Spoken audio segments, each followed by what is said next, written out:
চত্বরের নাম কি? শহীদ হাদি চত্বর।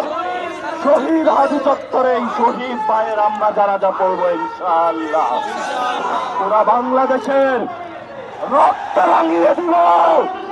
তবু আধিপত্যবাদ ইন্ডিয়ার সাথে আমরা আপোষ করব না। আমরা যুক্তরাষ্ট্রকেও চাই না, আমরা চায়নাকেও চাই না।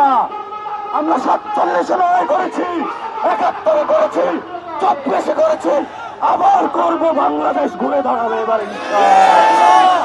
সবাই আমরা ঐক্যবদ্ধ থাকবো, হাত তুলে শপথ করি, হাদি ভাইয়ের রক্তের শপথ করি।